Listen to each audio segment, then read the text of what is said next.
بسم اللہ الرحمن الرحیم الحمد للہ رب العالمین والصلاة والسلام علی اشرف الانبیاء والمرسلین سیدنا محمد بن عبد اللہ من لا نبی بعدہ وعلی آلہ واصحابہ ومن تبعہ بإحسان الی یوم الدین۔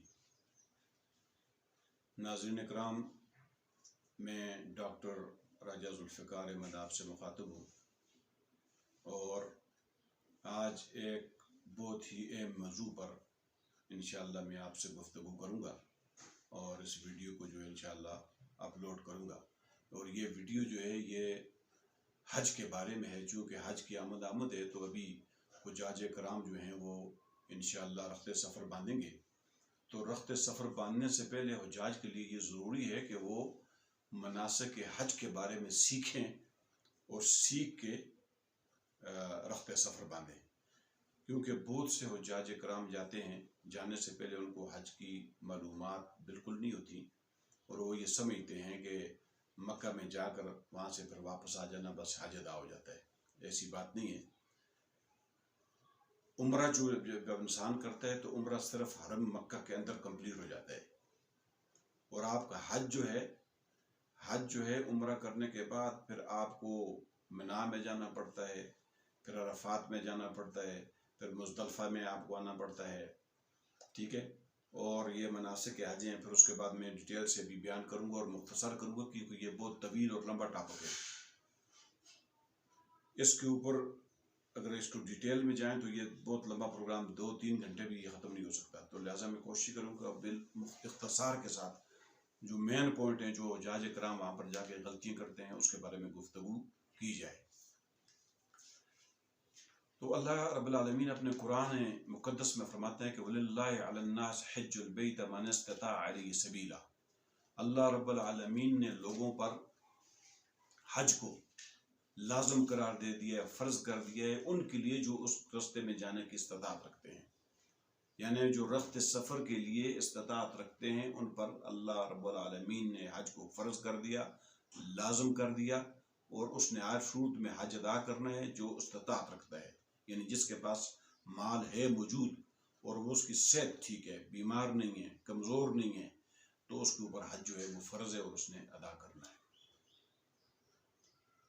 اب حج کے بارے میں قرآن کے اندر سورۃ البقرہ میں بہت سی اور آیات بھی اس میں وارد ہیں، لیکن میں ان کو اختصار اس لیے کر رہا ہوں کہ یہ پروگرام پھر لمبا ہو جائے گا۔ تو حج کی فضیلت جو ہے اس کے بارے میں تھوڑا سا میں آپ کو بتاتا ہوں کہ حج کی فضیلت کیا ہے۔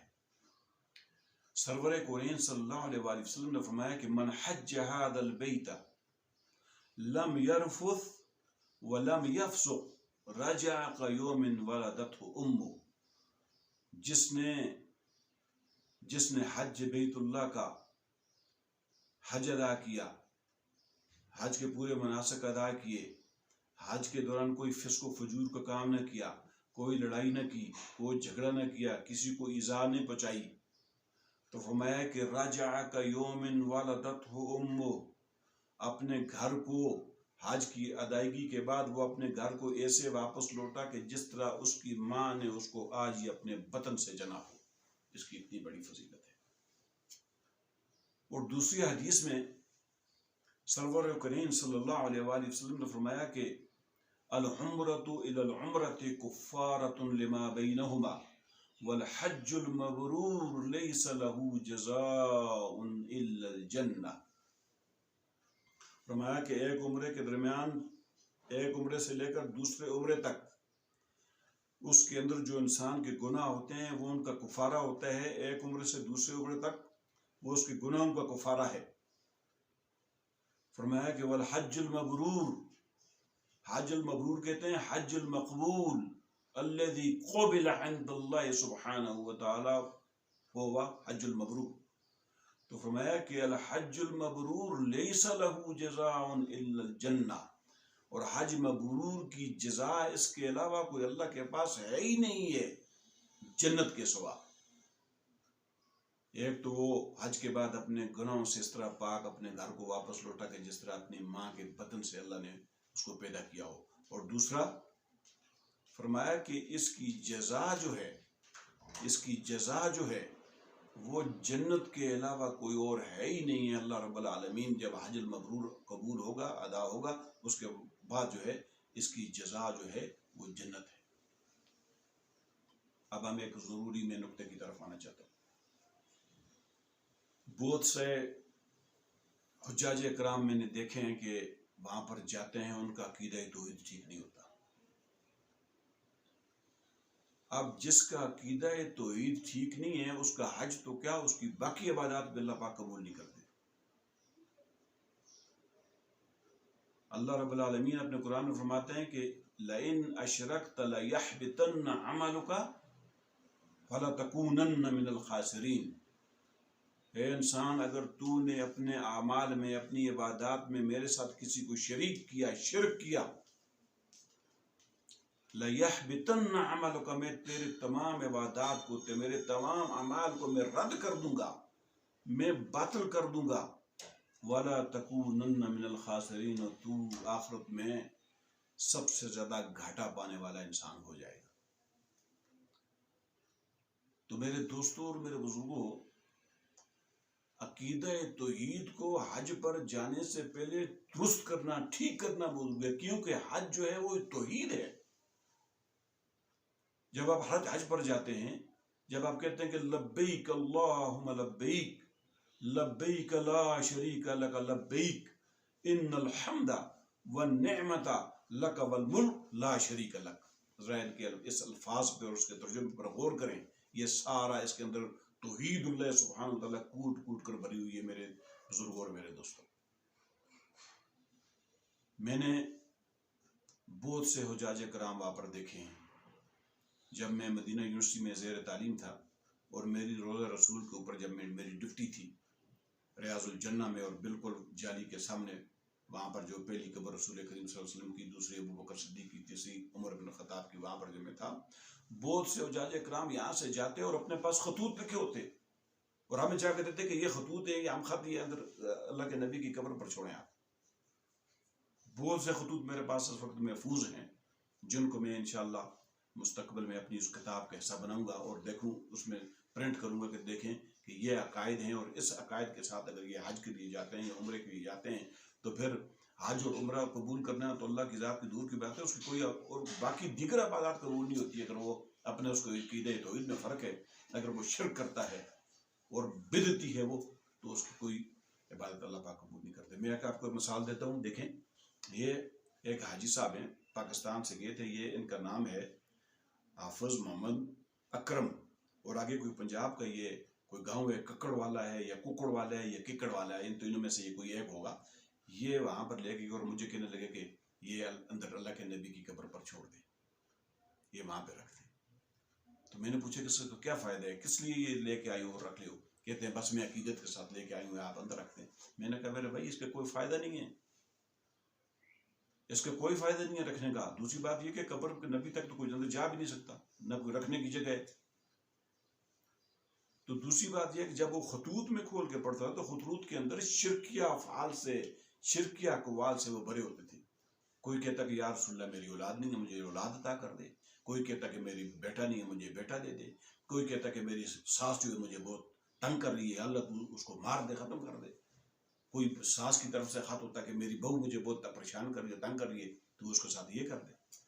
یہ ان اگر عقائد کے ساتھ اگر آپ حج کو جاتے ہیں تو بہتر یہ ہے کہ پھر آپ نہ جائیں حج کے لیے، پہلے اپنے عقیدے کو درست کریں، اپنے عقیدے کو ٹھیک کریں۔ جب آپ کا عقیدہ ٹھیک ہو جائے، لا الہ الا اللہ محمد رسول اللہ، جب آپ کا عقیدہ ٹھیک ہو جائے، اس کے بعد رفتے سفر حج کے لیے مانے آپ۔ اللہ کے نبی صلی اللہ علیہ وسلم نے فرمایا کہ بنی الاسلام علی خمس، اسلام کی عمارت جو ہے، اسلام قائم جو ہے وہ 5 اس کے رکن ارکان ہیں، 5 چیزوں پر قائم ہے اسلام کی عمارت۔ پہلی شہادت اللہ الہ الا اللہ وان محمد رسول اللہ، دوسرا اقام الصلاۃ، ایتاء الزکوٰۃ، وحج البیت وصوم رمضان۔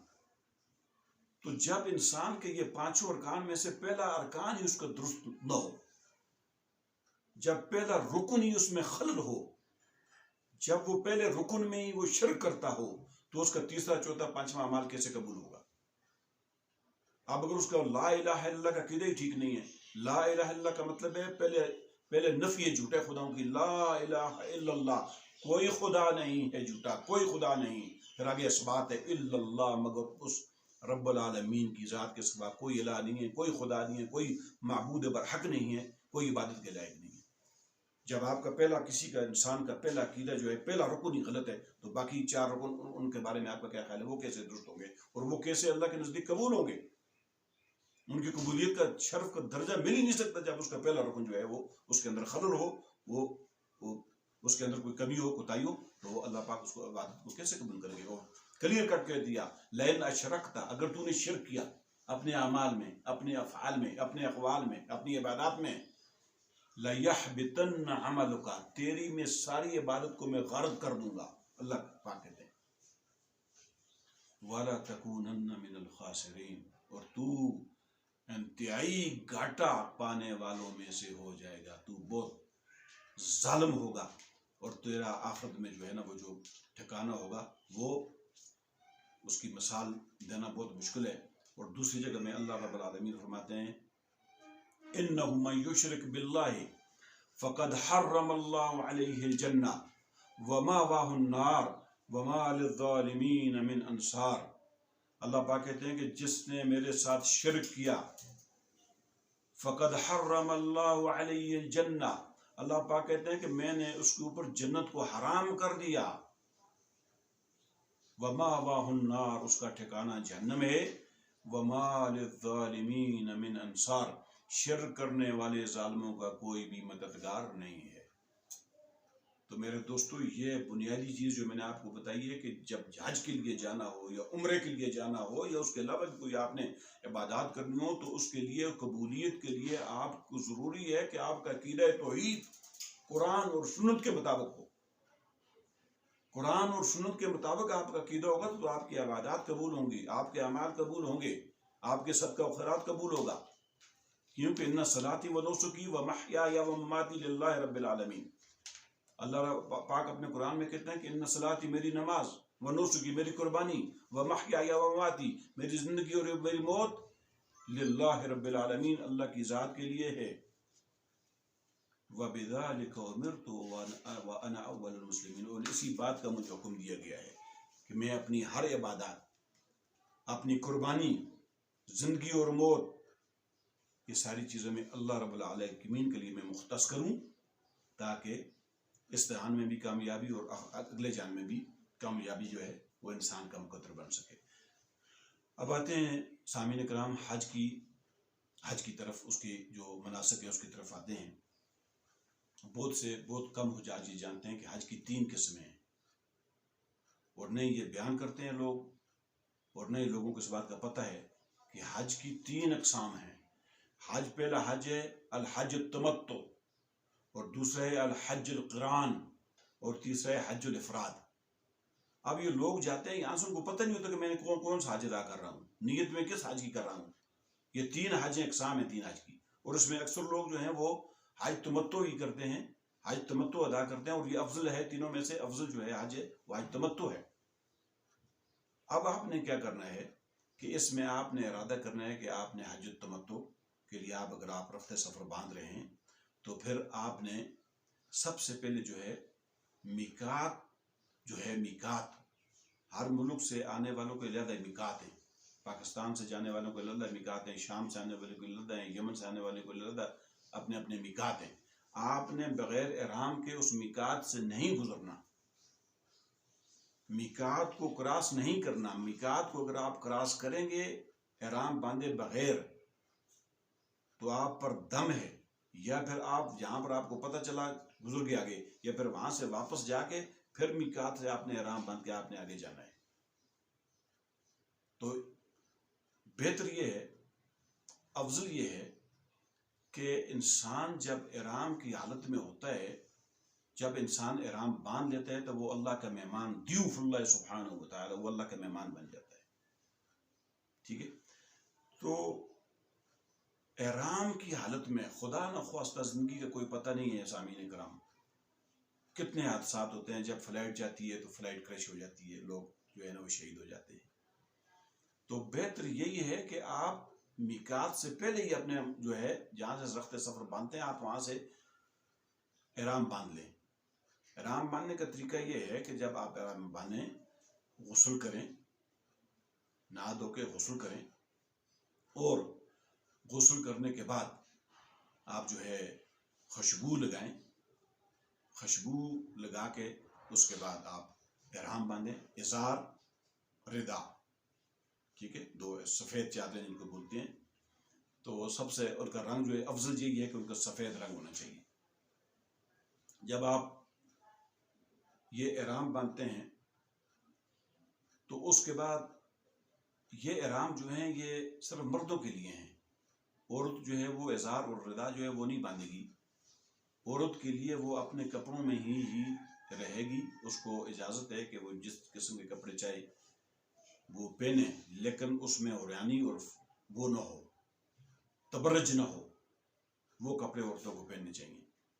تو اس کے بعد جب اس نے احرام باندھ لیا تو اس کے بعد نیت کی, وہ کہتے ہیں لبیک عمرتن, لبیک عمرتن. پھر اس نے یہ نیت ہے, اور یہ نیت اس نے الفاظ میں کرنی ہے. مرد جو ہے اس کو الفاظ میں کرے گا, عورت جو ہے آہستہ آواز میں آہستہ اس میں وہ کر لے گی, تاکہ عورت کی آواز جو ہے وہ بلند ہو, ٹھیک ہے. اور پھر اس کے بعد لبیک عمرتن کر کے پھر وہ لبیک اللہم لبیک لبیک لا شریک لک لبیک ان الحمد والنعمت لک والملک لا شریک لک. پھر اس کے بعد یہ پڑھے, اس کے بعد اپنی دعاؤں میں اور ذکر اذکار کے اندر وہ مشغول ہو جائے. اب میقات سے آپ نے باندھ دیا, احرام باندھ کے آپ چل پڑیں آگے, میقات سے نکل گئے. اب آپ کا رفت سفر جو ہے وہ شروع ہے, اور آپ ابھی جو ہے وہ خانہ کعبہ میں نہیں پہنچے, مکہ نہیں پہنچے. اس دوران آپ تلاوت کریں, قرآن پاک کی تلاوت کریں, ذکر اذکار کریں, مسنون دعائیں پڑھیں, جو اللہ کے سے مانگنا چاہتے ہیں آپ مانگیں, آپ کو اجازت ہے, ٹھیک ہے. جب آپ مکہ پہنچیں گے, مکہ پہنچ کر آپ نے سب سے پہلے جا کے طواف کرنا ہے, طواف القدوم. 7 دفعہ آپ نے چکر لگانے ہیں خانہ کعبہ کے, اور حجر اسود سے آپ کا جو چکر شروع ہوگا اور حجر اسود پر جا کر ہی یہ ختم ہوگا, ایک ہو جائے گا. پھر جب آپ حجر اسود کے سامنے آئیں گے تو تکبیر اللہ اکبر کر کے, ٹھیک ہے, اس طرح تکبیر اللہ اکبر کر کے پھر دوسرا شروع کریں گے, پھر تیسرا کریں گے, پھر چوتھا. 7 چکر آپ نے 7 اشواط 7 چکر آپ نے خانہ کعبہ کے لگانے ہیں. اور اس دوران آپ ہر دعا جو کرنا چاہیں اللہ سے کر سکتے ہیں, کوئی مخصوص یہاں پر دعا نہیں ہے, کوئی مخصوص دعا نہیں ہے. اللہ سے جو مانگیں, جو دعا کریں, قرآن کی تلاوت پڑھیں, جس کو یاد ہے وہ قرآن کی تلاوت کرے, پڑھے, دعائیں مانگے, آپ وہ کر سکتے ہیں. اور افضل یہ ہے کہ رکن یمانی اور حجر اسود کے دوران آپ پڑھیں اللہم ربنا آتنا فی الدنیا حسنہ وفی الآخرۃ حسنہ وقنا عذاب النار, یہ آپ پڑھیں. اب جب آپ طواف 7 دفعہ کر چکے ہیں, طواف کرنے کے بعد آپ نے 2 رکعت نماز جو ہے مقام ابراہیم کے پیچھے آپ نے ادا کرنے ہیں. لیکن چونکہ حج کے موقع پر وہاں پر اتنا رش ہوتا ہے کہ وہاں پر جب پڑھنے کی جگہ نہیں ہوتی, مقام ابراہیم کے پاس جو ہے وہ پیچھے پڑھنے کی جگہ نہیں ہوتی, آپ کو نہیں ملے گی, تو آپ مسجد الحرام کے اندر کہیں بھی وہ 2 رکعت نماز ادا کر سکتے ہیں, اور آپ پر کوئی حرج نہیں ہے اس بات کا. اور اسی دوران جب آپ طواف کرتے ہیں, طواف تو یہ بوسہ دینا حجر اسود کو یہ سنت ہے. تو وہاں پر اتنی رش ہوتی ہے, وہاں پر بوسہ دینے کے انسان کو نہ اس کا نمبر آتا ہے, نہ وہ ممکن ہے کہ ہر ایک بندہ بوسہ دے سکے. لیکن آپ نے اگر بوسہ نہیں دیا تو آپ پر کوئی حرج نہیں ہے. یہ اس میں سے یہ نہ رکن ہے حج کا, نہ ارکان کا یہ رکن ہے, اور نہ اس سے کوئی حرج ہوتا ہے, ٹھیک ہے. تو آپ نے اسی لیے مطلب اس کو بوسہ دینا یہ نبی کی صلی اللہ علیہ وسلم کی سنت ہے. اور اسی لیے حضرت عمر بن خطاب فرمایا کرتے تھے کہ جس طرح حجر اسود کو مخاطب کر کے انہوں نے کہا کہ اے حجر اسود انک حجر کا حجر الاخر, انک لن تستطیع ان تنفع ولا تضر واللہ لو انی ما رأیت رسول اللہ صلی اللہ علیہ وسلم قبلک لما قبلت. اے حجر اسود سن لے، تو بھی اسی طرح پتھر ہے جس طرح دوسرے پتھر ہیں، نہ تو کسی کو فائدہ دے سکتا ہے نہ تو کسی کو نقصان پہنچا سکتا ہے. پھر کہا کہ واللہ لو اننی ما رأیت رسول اللہ صلی اللہ علیہ وسلم قبلک لما قبلت، مجھے اس ذات کی قسم، اللہ کی قسم، اگر میں نے رسول اللہ کو تجھے بوسہ دیتے ہوئے نہ دیکھا ہوتا میں تمہیں کبھی بھی بوسہ نہیں دیتا. ہم تجھے اس لیے بوسہ دیتے ہیں کہ اپنے نبی کی اقتداء میں تجھے بوسہ دیتے ہیں، ورنہ نفع اور نقصان میرے اللہ کی ذات کے ہاتھ میں ہے. نہ کوئی نفع، نہ پتھر کسی کو نفع پہنچا سکتا ہے، نہ کوئی درخت پہنچا سکتا ہے، نہ کوئی مردہ کسی کو کوئی فائدہ پہنچا سکتا ہے. صرف اللہ رب العالمین کی ذات جو ہے وہ نفع دینے والی اور نقصان دینے والی ہے. اب جب آپ نے طواف سے فارغ ہو کے 2 رکعت نماز کہیں بھی جہاں پر آپ کو جگہ ملی، اگر خلف مقام ابراہیم آپ کو نہیں ملی تو آپ کہیں بھی اپنے 2 رکعت نماز ادا کریں. اس کے بعد آگے جو مرحلہ ہے وہ آپ نے صفا اور مروہ کے درمیان سعی کرنی ہے. صفا اور مروہ کے درمیان 7 چکر وہاں پر بھی آپ نے سعی کرنی ہے. پہلے آپ نے صفا پہ جانا ہے، صفا کی پہاڑی پہ چڑھ کے آپ نے قبلہ کی طرف رخ کر کے ہاتھ اٹھا کے تکبیر کرنا، اللہ اکبر یہ کر کے پھر آپ نے وہاں پر یہاں سے شروع کر کے صفا سے آپ کے مروہ پر جائیں گے تو آپ کا ایک چکر آپ کا مکمل ہو جائے گا. بعض لوگ جو ہیں وہ یہاں سے جاتے ہیں، صفا سے شروع کرتے ہیں، مروہ سے واپس آ کے پھر صفا پہ آتے ہیں تو کہتے ہیں اب ایک ہو گیا. یہ سی بات نہیں ہے. صفا سے شروع کریں گے، مروہ پہ جائیں گے، آپ کا ایک چکر مکمل، پھر مروہ سے آپ صفا پہ آئیں گے، دوسرا چکر، اسی طرح. اس طرح وہاں پر جو ایک سبز نشان آئیں گے، سبز نشان کے میں آپ نے اپنی چال کو ذرا تیز کرنا ہے، دوڑنا نہیں ہے، چال کو ذرا تیز کرنا ہے. پہلے 3 چکروں کے اندر آپ نے اپنی اس چال کو تھوڑا اپنے عام جس طرح انسان چلتے ہیں اس طرح تیز آپ نے چلنا ہے. لیکن اس دوران یہ خیال رکھا جائے کہ کسی حاجی کو، کسی دوسرے کو آپ سے ایذا نہ پہنچے، کیونکہ مسلمان کو ایذا دینا، مسلمان کو تکلیف دینا یہ اسلام کے اندر حرام ہے، اس کی اجازت نہیں ہے. ٹھیک ہے.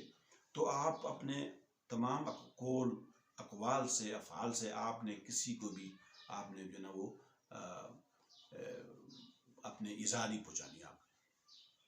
اب جب آپ کی یہ سعی مکمل ہوگی، 7 چکر آپ نے مکمل کر لیے، اس کے بعد آپ نے حلق، یہ تقصیر کرنی ہے. اب حلق کس کو کہتے ہیں؟ حلق کہتے ہیں کہ سر کے بالوں کو پاکی جو ہے نا اس کے ساتھ مڑوانا، ٹینٹ کرنا جس کو بولتے ہیں. ٹھیک ہے. اور قصر اس کو کہتے ہیں کہ اپنے پورے بالوں کو، اوپر سے پورے بالوں کو ان کو کینچی کے ساتھ کاٹنا. بعض لوگ کیا کرتے ہیں، ہم جب دیکھتے تھے ادھر یہاں سے تھوڑے سے کینچی سے کاٹ دیتے، باقی چھوڑ دیتے. غلط. یا آپ کو نے تقصیر کرنی ہے اور یا آپ نے حلق کرنی ہے. اور نبی صلی اللہ علیہ وسلم نے 3 دفعہ اس شخص کے لیے دعا کی ہے جو حلق کرے گا، اور 1 دفعہ اس کے لیے کیے جو قصر کرے گا بالوں کو. قصر کا مطلب ہے پورے بالوں کو آپ نے کاٹنا ہے، چھوٹے چھوٹے کاٹے، تھوڑے تھوڑے کاٹے، پورے کاٹے. ہم جب حج کے لیے جاتے تھے تو ہم کیا کرتے تھے، عمرہ جو پہلا ہم جا کے صفا اور مروہ پر جب سعی کرتے تھے، اس کے بعد اب یہ میں حج کی بات کر رہا ہوں، تو حج میں ہم پہلے جو ہے ہم تقصیر کر لیتے تھے. تقصیر کا مطلب ہے بالوں کو کاٹتے تھے، اور پھر منا میں عید والے دن 10 ذی الحجہ کو پھر ہم وہاں پر حلق کرتے تھے. حلق مطلب پورے بالوں کو ہم ٹینٹ کرواتے تھے.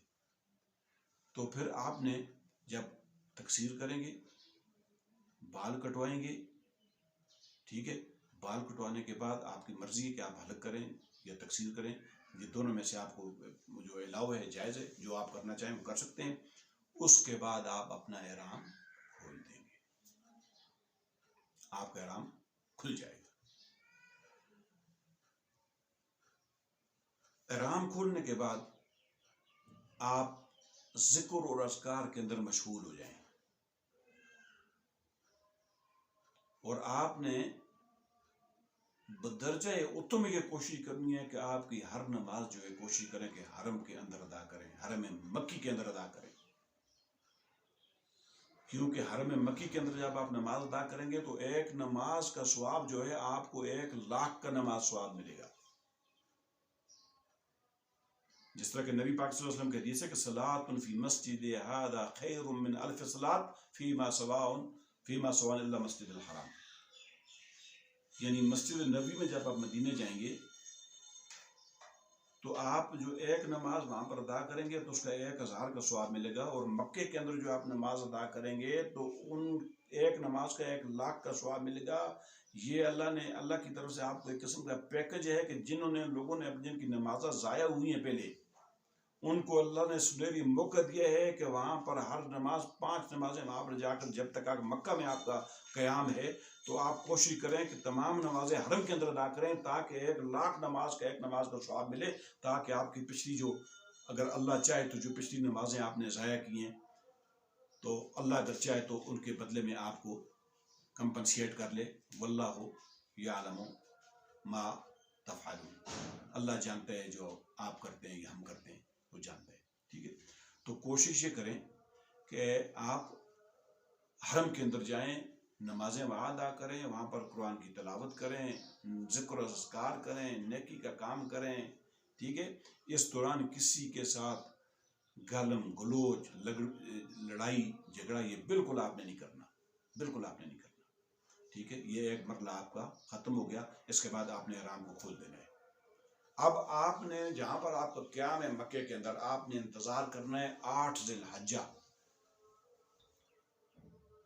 8 ذی الحجہ کو آپ نے جہاں پہ بھی ہیں آپ نے دوبارہ احرام باندھنا ہے. احرام باندھنے سے پہلے آپ نہا لیں، دھو لیں، غسل کر لیں، اور احرام باندھنے کے بعد جو ہے، احرام باندھنے سے پہلے آپ خوشبو لگانا چاہیں خوشبو بھی لگا سکتے ہیں. خوشبو لگا کے پھر آپ نیت کریں گے لبیک حجن، لبیک حجن، اور پھر آپ پڑھیں گے آگے لبیک اللہم لبیک، لبیک لا شریک لک لبیک ان الحمد والنعمت لک والملک لا شریک لک. یہ بہت عظیم کلمات ہیں، ان کو آپ اس کے دوران آپ نے پڑھنے ہی پڑھنے. یہ توحید سے بھرے ہوئے، توحید ان کے اندر کوٹ کے بھری ہوئی ہے. اور سمجھیں توحید کو، توحید اسلام کی عمارت ہے ہی توحید پہ کھڑی ہے. اگر آپ توحید پہ نہیں ہیں تو کچھ فائدہ نہیں ہے، نہ اعمال کا فائدہ ہے نہ عبادات کا فائدہ ہے. ٹھیک ہے، اب آپ وہاں سے روانہ ہوں گے کدھر؟ مینا کی طرف. مینا میں جا کر بھی آپ نے ذکر و اذکار کرنا ہے. وہاں پر آپ نے 5 نمازیں جو ہیں وہ ادا ہوگی آپ کی. جب آپ مینا پہنچیں گے، ظہر، عصر، مغرب، عشاء، اور آگے جو 9 ذی الحجہ کی صبح کی نماز، یہ 5 نمازیں آپ وہاں پر ادا کریں گے.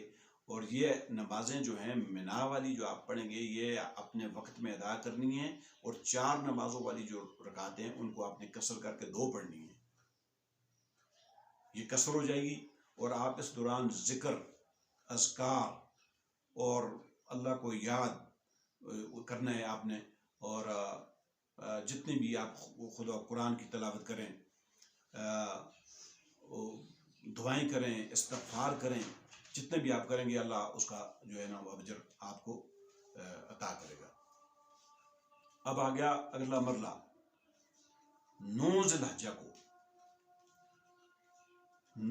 الحجہ کو مینا میں آپ سورج نکلنے کے بعد عرفات کی طرف نکلنا ہے آپ نے. اور عرفات جو ہے وہ رسول کریم صلی اللہ علیہ وسلم نے فرمایا کہ وقوف عرفات جو ہے نا یہ حج ہے. رسول کریم صلی اللہ علیہ وسلم نے فرمایا کہ الحج عرفہ، یعنی عرفات کا جو قیام ہے، عرفات کا جو وقوف ہے یہ حج ہے. اور جس کا وقوف عرفات چھوٹ گیا اس کا حج نہیں ہے. ایک بات میں آپ کو گوش گزار کرنا چاہتا ہوں، عرفات کے اندر جو مسجد ہے بڑی، جہاں پر خطبہ ہوتا ہے عرفات کا، امام صاحب دیتے ہیں، اس مسجد میں بعض حجاج قرآن کو نہیں پتہ ہوتا، وہ اس کے مسجد کے کچھ حصہ جو ہے وہ عرفات سے باہر ہے، اور جو شخص عرفات کے حدود سے باہر اگر وہ وقوف کرے گا تو اس کا وہ وقوف ہے ہی نہیں ہے، کیونکہ جو عرفات کی حدود ہے اس کے اندر آپ نے قیام کرنا ہے، سٹے کرنا ہے، تو اس کے اندر سٹے کریں گے تو تب آپ کی جو ہے وہ اللہ تعالی رب العالمین آپ کا وقوف جو ہے وہاں پر وہ قابل قبول ہوگا۔ پھر آپ نے وہاں پر پہنچ کر 2 رکعت نماز، ان کو آپ نے جمع تقدیم کے ساتھ، جب امام خطبہ دے گا 1 اذان کے ساتھ 2 قامتوں کے ساتھ، پہلے 2 رکعتیں نماز ظہر ادا ہوگی، اس کے بعد دوسری جو ہے وہ عصر کی نماز ادا ہوگی۔ یہ جمع، اس کو جمع تقدیم بولتے ہیں، اور اس کو تقصیر یعنی جمع جو ہے وہ کسر کر کے اور جمع تقدیم کے ساتھ، یعنی آپ نے عصر بھی پہلی ظہر کے ساتھ پہلے ظہر ادا کر کے اس کے بعد عصر ادا کر لیا آپ نے۔ اس کے بعد آپ عرفات کی حدود کے اندر اپنی عبادت میں مشغول ہو جائیں، اور جو شخص، سن لیں، جو شخص عرفات کے اندر جو دعا رب العالمین سے مانگے گا، اللہ نے اس کی دعا کو کبھی رد نہیں کرنا، وہ اللہ کے نزدیک قابل قبول ہے۔ جو دعا مانگو قابل قبول ہے۔ اس دوران آپ یہ نہیں کہ آپ اپنی ذات کے لیے مانگیں دعا، آپ کو چاہیے کہ آپ اپنی ذات کے لیے دعا مانگیں، اپنے رشتہ داروں کے لیے مانگیں، اپنے جو ہے بیماروں کے لیے مانگیں، قرض داروں کے لیے مانگیں، جو مصیبت میں مبتلا ہیں سب کے لیے دعا مانگیں۔ وَعَلَى الْمُسْلِمِ أَن يُعَمِّمْ دُعَاءَهُ، جس طرح ابراہیم علیہ السلام کی دعا ہے نا، انہوں نے جس طرح اپنی دعا کو عام کیا، رب اجعلنی مقیم الصلاۃ ومن ذریتی ربنا وتقبل دعا ربنا اغفر لی ولوالدی وللمؤمنین یوم یقوم الحساب۔ تو یہ آپ نے اپنی دعا صرف اپنے لیے نہیں مانگنی، تمام مسلمانوں کے لیے، امت مسلمہ کے لیے مانگنی ہے، بیماروں کے لیے مانگنی ہے، مصیبت زدہ لوگوں کے لیے مانگنی ہے، اور ہر شخص کے لیے جس نے آپ کو دعائیں کو بولا ہے ان کے لیے بھی مانگیں، اور اپنی دعا کو عام کریں۔ اور دوسری میں آپ کو حدیث بتاتا ہوں کہ جب آپ دوسروں کے لیے دعا مانگتے ہیں نا، دوسروں کے لیے جب آپ دوسروں کے لیے دعا مانگتے ہیں تو فرشتے اللہ رب العالمین سے وہ آپ کے لیے دعا مانگتے ہیں۔ جب آپ کہتے ہیں نا کہ اے اللہ تو فلاں کو شفا دے دے، تو اللہ کہتے ہیں فرشتے کہتے ہیں اللہ رب العالمین کو، یا اللہ تو اس کو بھی جو یہ اس کے لیے مانگ رہے تو اس کو بھی عطا کر دے۔ جب آپ کسی کے لیے دعا کرتے ہیں کہ یا اللہ فلاں کو فلاں مصیبت سے نکال دے، فرشتے اللہ رب العالمین سے دعا کرتے ہیں یا اللہ تو اس کو بھی اس کی مصیبت سے نکال دے۔ تو اس لیے آپ نے جو ہے وہ وہاں پر دعا اور استغفار کثرت سے کرنا ہے، آپ نے کثرت سے۔ اچھا، اب آپ نے کیا کام کرنا ہے؟ آپ وقوف عرفات ہو گیا۔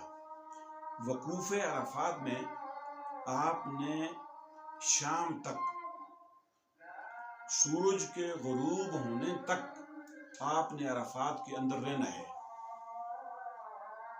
جب سورج غروب ہوگا تو اذان وہاں پر لگ جائے گی مغرب کی، لیکن آپ نے مغرب کی نماز وہاں پر عرفات کے اندر ادا نہیں کرنی، اور سورج غروب ہونے سے پہلے نہیں نکلنا، سورج غروب ہونے کے بعد نکلنا ہے۔ اور وہاں پر مغرب کی اذان آپ نے عرفات کے اندر ادا نہیں کرنی، مغرب کی اذان جو ہے وہاں آپ نے جا کر مزدلفہ کے اندر ادا کرنی ہے۔ جب آپ پہنچیں گے عرفات سے مزدلفہ میں پہنچیں گے، مزدلفہ میں پہنچ کر آپ نے پہلے مغرب ادا کرنی ہے، اور پھر مغرب کے بعد آپ نے قصر جو ہے وہ 4 رکعت کے بجائے 2 رکعت آپ نے عشاء کی نماز ادا کرنی ہے۔ یہی نبی کا طریقہ ہے اور یہی نبی کی سنت ہے۔ اب آپ جب مینا پہنچ گئے، مینا پہنچنے کے بعد آپ نے یہ ساری دعا، پہلے تو نمازیں آپ نے ادا کی، کیونکہ سب سے پہلے مزدلفہ میں جا کر آپ نے نمازیں ادا کرنی ہے، مغرب کی جو آپ عرفات میں نہیں پڑھ کے آئے وہ، اور اس کے بعد عشاء کی۔ اس کے بعد اپنے ذکر اذکار میں مشغول ہو جائیں۔ آپ نے وہ رات جو ہے وہ وہاں پر مزدلفہ کے اندر گزارنی ہے، مزدلفہ کے اندر وہ جو گزارنی ہے، اور مزدلفہ میں وہ رات گزار کے آپ نے رات کو اپنے نیکی کے کام کریں، استغفار کریں، قرآن کی تلاوت کریں، اور جتنے بھی آپ مسنون دعائیں ہیں وہ آپ پڑھیں۔ اب آپ نے 10 ذی الحجہ کو سورج نکلنے سے پہلے آپ نے مینا کی طرف نکلنا ہے، مینا کی طرف جانا ہے، اور مینا میں کی طرف جانے سے پہلے آپ نے 7 کنکریاں وہاں مزدلفہ سے اٹھا لینی ہیں. 7 کنکریاں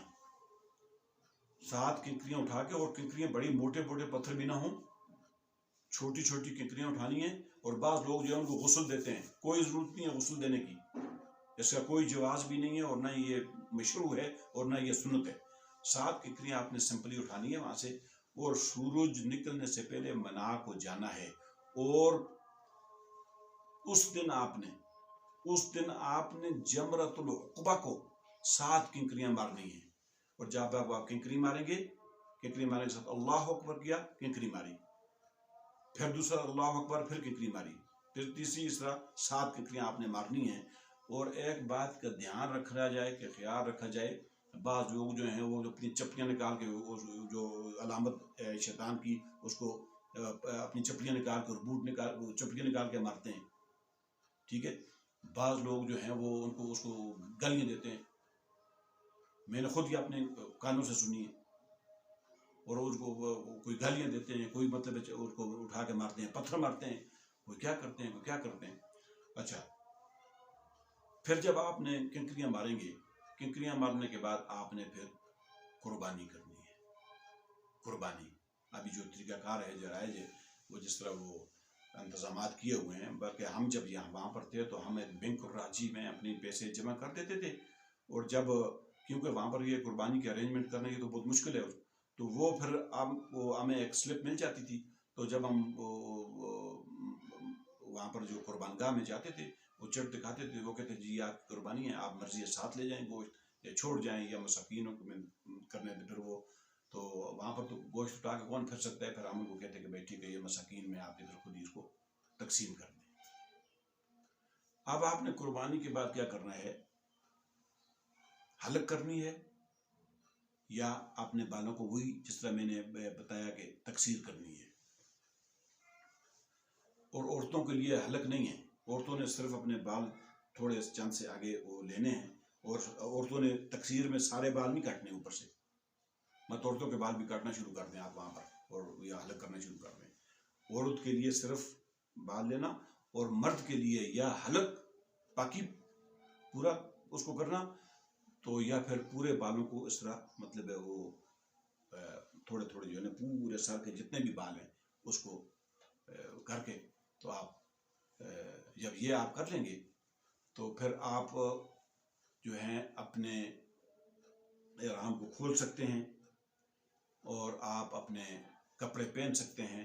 تو اب آپ کے اس کو کہتے ہیں تحلل الاولی، یعنی اب جو احرام پہننے کے بعد جو آپ پر جو چیزیں حرام تھیں وہ اب ساری آپ کے لیے جائز ہوگی. مثلاً احرام کے بعد آپ کے ناخن کاٹنا حرام تھے، جان بوجھ کے جو کاٹتا تھا وہ اس پہ دم ہے، بالوں کو کاٹنا نہیں، خوشبو لگانا نہیں.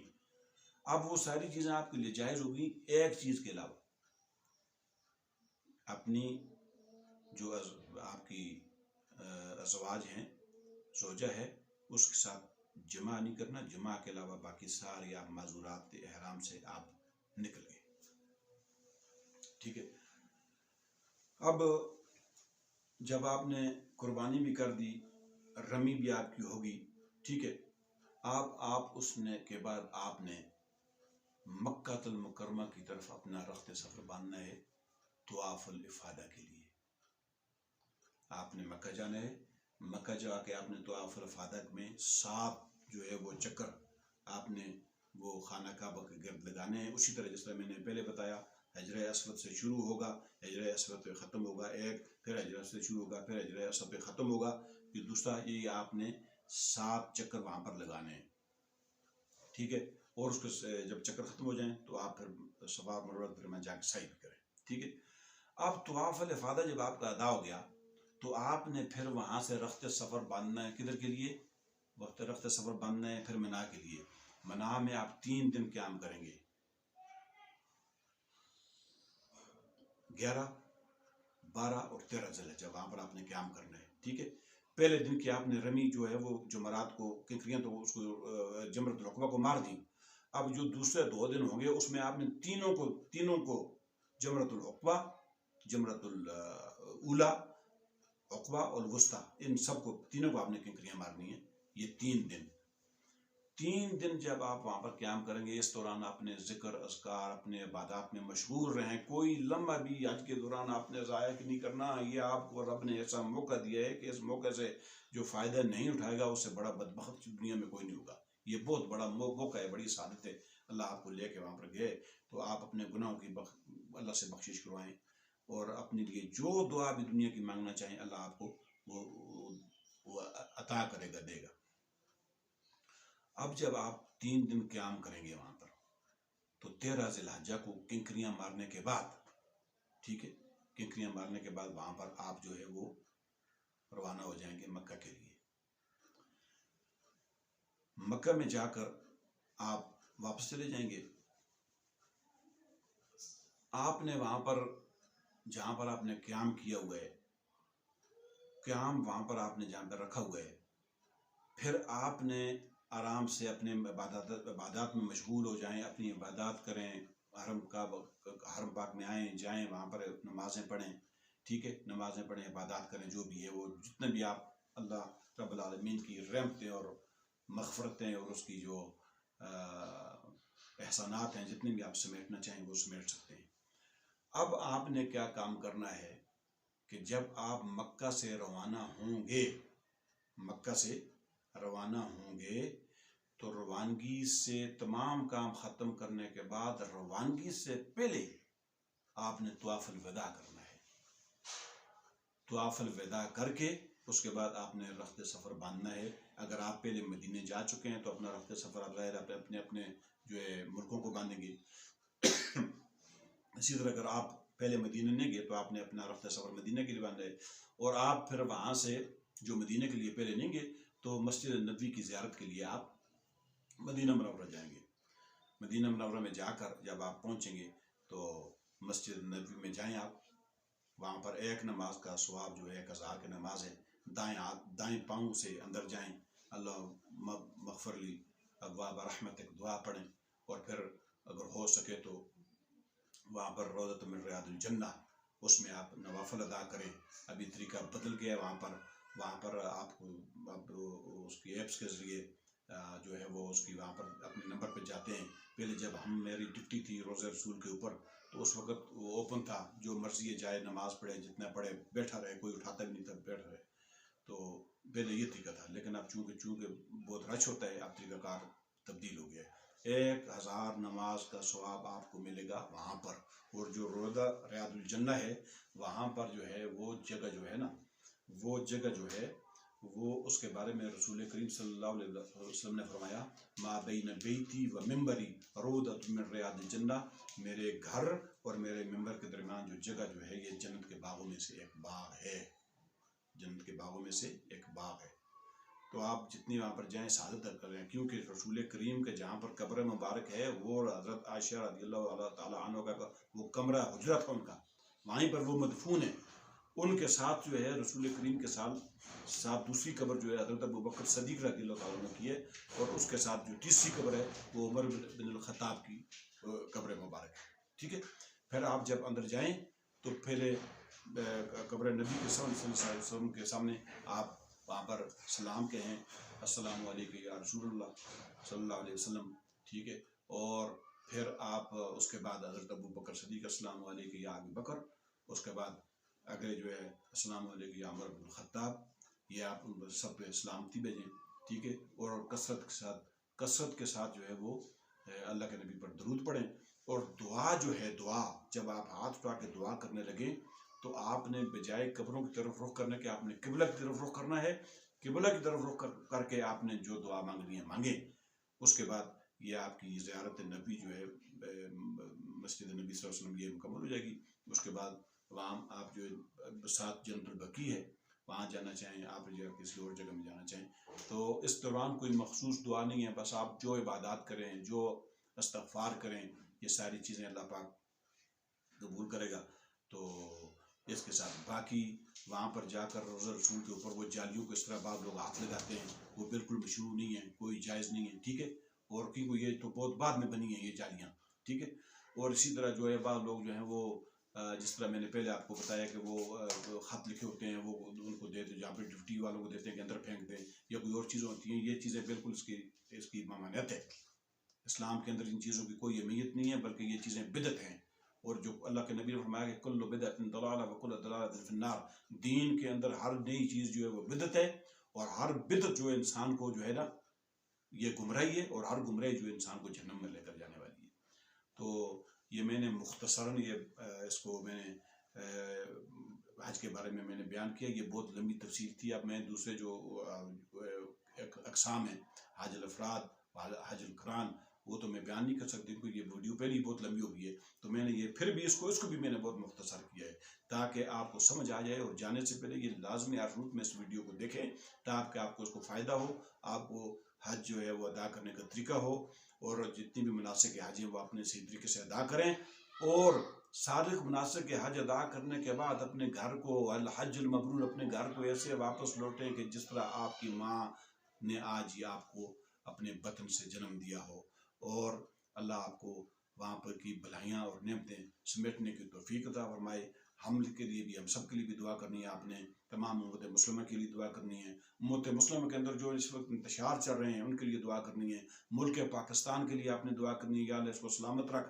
یہ ملک جو تو نے ہمیں رمضان المبارک کی 27ویں شب کو دیا تھا، یا اللہ تو اس کی حفاظت فرما. اے اللہ جو اس ملک کو، ملک پاکستان کو تباہ کرنے پہ تلے ہوئے ہیں، یا اللہ تو ان کو نیست و نابود کر دے. یہ دعا آپ نے لازمی کرنی ہے. اور یا اللہ جو اس پاکستان کو قائم رکھنا چاہتے ہیں، یا اللہ جو اس پاکستان کے ساتھ مخلص ہیں، یا اللہ تو ان کو اپنی حفاظت فرما. یہ دعا آپ نے لازمی کرنی ہے. میرے دوستو، اپنے ملک کے لیے آپ نے لازمی دعا کرنی ہے، کیونکہ ہمارا ملک ہے تو ہمیں ہیں. اگر ہم اعلیٰ ملک نہیں ہیں تو پھر ہماری کوئی حیثیت نہیں ہے. جو قومیں غلام ہیں ان سے، ان کی غلامی کے بارے میں جا کر پوچھ لو، وہ آپ کو بتائیں گی کہ ان کے اوپر کیا گزرتی ہے اور کیا ان پر مصیبتیں اور وہ جھیل رہے ہیں.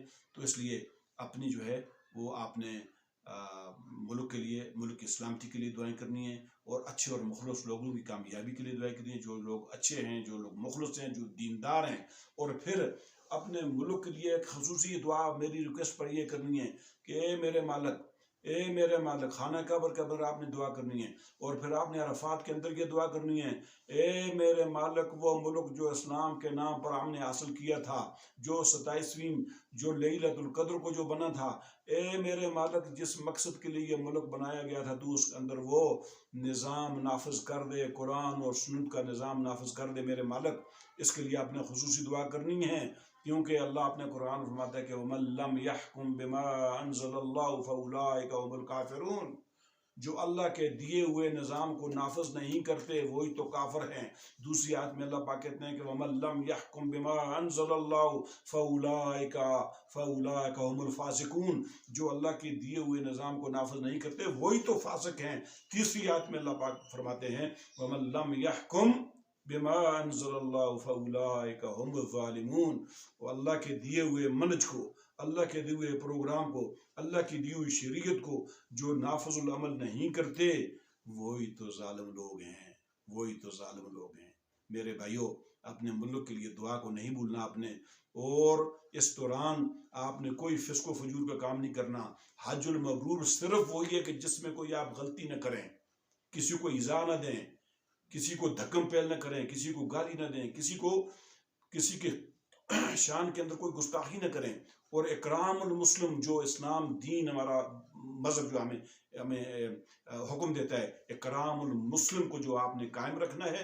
تو انشاءاللہ اگر آپ یہ چیزیں کریں گے تو انشاءاللہ مجھے اللہ رب العالمین سے یہ امید ہے کہ آپ اپنے گھر پہ سے واپس لوٹیں گے، گناہوں سے پاک لوٹیں گے، ایسے لوٹیں گے کہ جس طرح آپ کو آپ کی ماں نے آج ہی اپنے پیٹ سے جنا ہو. وآخر دعوانا ان الحمد للہ رب العالمین، والسلام علیکم ورحمۃ اللہ وبرکاتہ.